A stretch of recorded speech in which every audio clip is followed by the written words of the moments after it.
I'm Carole Leathem, and you're listening to a bonus episode of the Caretakers Journey podcast. I am your host, and I want to welcome you to day 14 of our Caretakers 31-Day Resolve Challenge. Today is January 14th, 2025, and our resolve today is to advocate for your loved one. So grab your Post-it note and write, I resolve to become an advocate for my loved one. That means to educate myself about their condition so that I can make informed decisions. So some of you right now are listening and saying a big duh right now because you're already an advocate, you already understand this, and you're already way miles ahead of the rest of us. And yes, I'm including myself in this group when I say advocate with a big question mark. Because for me, I had no idea what this looked like, what this meant when I started my journey 10 years ago. I have to confess that prior to my husband's mental health crisis, I had little to no understanding of mental illness. I didn't know what it was. I didn't know how it manifested itself in someone. I didn't know how to treat it. I didn't know anything about it. And when he began to struggle with anxiety, I hid it from everyone, even our adult children. When the anxiety brought on depression, I watched helplessly as my husband became more and more detached. I would sit with him while he was on the phone with crisis counselors and just listen to them talk. One night, he called the counselor and I wasn't in the room. And this set off a chain of events that literally changed everything. To this day, I don't know what he said to the counselor, but I know that he walked in and handed me the phone and said, she wants to talk to you. And the next thing you know, I'm dealing with this militant, almost angry lady saying, you need to tell me where you are. I'm sending the police. I'm sending an ambulance. And I finally just took a deep breath and said, whoa, let's all stop. He's standing there staring. She's telling me I need to tell her where I'm at. And finally, I just said, tell me what's going on. And she said, he needs to be in a facility. You need to take him now. I said, fine, just tell me where to take him and I will. It took a little bit of convincing her that night to let me put him in my car and bring him. It was about a 45-minute drive to where I needed to take him. And finally, she agreed and gave me the address. And I put my husband of, at that time, almost 40 years, in the back of my car with the child locks on. I looked at him and I said, don't speak, don't touch the doors, just sit there. And I turned the music up so loud that I could feel the bass from the worship music just inside of my chest, just pounding, pounding, pounding. And we drove. When we got there, I realized it was a secure facility. I was met at the doors by an armed guard. He escorted us in. The psychiatrist was waiting for him. They knew he was coming. They put him in a room. And it began this crazy night of trying to find out how ill my husband was. And about 1 o'clock in the morning, the psychiatrist looked at me and said, can you step outside? I said, okay. They handed me my purse and they said, you can leave now. You have no more rights. We're taking control, or he's going into our care. We're sending him to a psychiatric hospital and you won't know where he is for 24 to 48 hours, but we will let you know and then you can come and visit him. And they opened the door, showed me the front door, and out I walked into the middle of the parking lot in the middle of the night. And I found myself standing there looking up and saying, what just happened?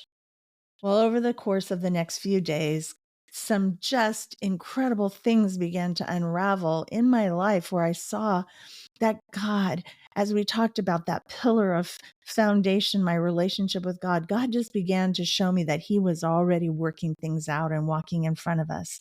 And when my husband came home from the 10-day stay in the psychiatric hospital, he didn't actually get to go home. We weren't in the county where we lived. And before he could leave the county, he had to complete a 6-week outpatient therapy. They handed me stacks of paper from the doctor, from the hospital, from the therapist. They told me all of these diagnoses. I didn't know what they were. I had no idea the things that my husband was struggling with. So I would take my phone and I would go and sit, and he had 4 hours a day of therapy. I would drop him off. I would go get coffee. I would sit in a coffee shop. I would sit in the car, and I would begin to Google all of these things and try to figure these out. I would buy books. I would read. I would ask questions. I had to discover what GAD was, generalized anxiety disorder, what that looked like, what that meant, how to treat it, all of these things. I had to find out what major depressive order, MDD. I didn't know what that was. I had to find out what OCD was because we had a borderline obsessive compulsive disorder diagnosis. I had to find out what suicidal ideation meant. I had no idea. I didn't know that in California, the reason that the psychiatrists in the hospital did what they did that night was that we have a welfare code called a 5150. And that means that they had made a determination that my husband was a threat to himself and others, probably me. I wish I had understood that this would follow him the rest of his life. I wish I had known that our insurance wanted him to be discharged after 3 days in this facility, and that the psychiatric hospital would get my husband to sign himself in, and that it would negate my insurance and cost me thousands of dollars. Would I have done anything different? Probably. But I didn't have the option because I wasn't informed. I wish that I had known the side effects of the different medications. I wish I had known the danger of changing medications and how difficult it is. You don't just stop taking one and start taking another. I wish I had known that this was a cycle that we would continue to repeat even now after 10 years. I wish I had known the dumb things that people would say and do. So, how would I have fought differently? Well, I wouldn't have waited so long to get him help. He had been struggling with anxiety for almost a year. And if I'm honest, now I can look back and see it had been several years. So why did I wait? Well, I kept thinking it would get better. I kept thinking, this is just a stage. This is just a few days. But by the time depression stepped in and took over, it was too late and things were rolling out of control. I discovered that there is paperwork that, as his wife, can be signed to make me an advocate so that the doctors have to talk to you and then you can make decisions. This would have helped with the issue between our insurance provider and the psychiatric hospital and probably saved me thousands of dollars. But I didn't know. And I think that it's important because every state is different. And I've discovered that not every state is like California with this welfare code. So it's important where you live to figure out what that looks like. Well, I now have signed those papers. Now I am in control. Now I do get to talk to the doctors. They do get to talk to me. I would have understood that people don't understand mental illness and they don't see the complexity of it. They were naive, like I was. They were misinformed, like I was. I wouldn't have let their careless words hurt me. I would have understood that their walking away was out of, I don't know what to do, and I'm uncomfortable with this situation, not abandoning me at that moment, because what it felt like is that I was being abandoned. I might have started these hard conversations earlier because I discovered that God wanted me to push, and have these hard conversations. And here's the truth. I was overwhelmed. I didn't want to face the truth. And it took me 2 years to say the words out loud. My husband has mental illness. And then God challenged me to write the book. And the book was really taking my journals and creating a timeline and talking about how this happened. I started the podcast almost a year ago. And during the early days, I interviewed a man named Dr. Alan Gates, who is a mental health professional in Oklahoma. I told Dr. Gates that what I wanted to do was I wanted to understand mental illness, and then I wanted to talk and have some honest, hard conversations about mental illness and the church. Well, during our interviews, which we had a 4-week series of mental health with Dr. Alan Gates and what that looks like. Dr. Gates made a comment during our second show, I think it was, that has been pivotal for me. He said, Carole, do you know that mental illness is a disorder like any other disorder of the heart, of the stomach, of the arm? It's a disorder of the brain. And it needs to be treated like a disorder of the brain. But because we don't understand the brain, we can't go inside and look at the brain. We think it's too difficult. And I had clashes with some of the brain doctors because they tend to not want to listen. And I hadn't signed all the paperwork at that point. But Dr. Gates said it's a disorder of the brain. When we begin to look at mental illness as another disorder and that it has treatments, but the treatments can get a little bit tricky because we don't know which treatments are going to work. And there's multiple disorders of the brain that are under the umbrella of mental illness.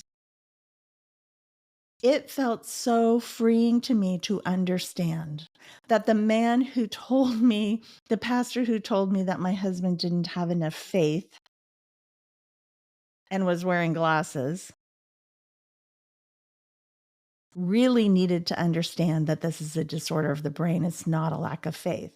And if I wanted to be ornery, I could have turned it around. And I have at this point said, well, if you want to tell me this is a lack of faith because God could heal him. Yes, God could heal him, but you're wearing glasses. Do you have a lack of faith? I'm wearing glasses. Do I have a lack of faith? No, I have an eye disorder, and that eye disorder makes me not be able to see. I hope that our resolve challenge today to become an advocate for your loved one is one that you will take up. I know that there are so many parents. I have a friend whose son suffers from a genetic disease that only 1 in 7 million, I don't know. There's only 700 people in the world that have this genetic disease that her son has. And she has done everything she can to become an advocate for her son. And she has to fight constantly with doctors because new treatments are coming up, new understandings. I just look back now over the last 10 years of what I have learned, and I am so thankful, but I wish I had known it then. I want to thank you for joining me today. I want to challenge you to become an advocate for your loved one. If you know a caretaker, share the show with them using the links in the show notes. As I just shared, the resources for these resolves come right out of my book, Are You Ready to Find Joy When Life Gets Messy? If you want to know more about my own personal caretaking journey, the link to to purchase my book is below. If you want an in-depth copy of the Caretakers 31-Day Resolve Challenge, join my email list. See the link below, and I'll let you know how to get it. As I close out today's episode, I want to pray for you. God, there are caretakers out there who are fantastic at advocating for their loved ones. And God, there are those like me who get blindsided by it because we're not even seeing it. It comes out of nowhere and we're not prepared. And God, it's scary. Mental health issues were so scary for me that it took me 2 years. And God, I pray for those who are out there who are struggling. I know a friend up in the northern part of California whose son has some mental health issues and has been on the streets for several years. And they most of the time they don't know where he is. And it is so hard to advocate for someone who is an adult and yet struggles with something that is so debilitating. I pray for that. I pray for the caregivers who are struggling with those family members who have Alzheimer's. I have a friend whose husband is very angry and very mean and acts out in very harsh ways. And she is having to constantly be not just an advocate, but she is constantly having to figure out and ask questions to find treatment and help. God, thank you. Thank you that we as the 55 million caregivers in the United States can band together. I pray, God, that we continue to grow in this group. I pray, God, that we continue to encourage, inspire, and lift each other up.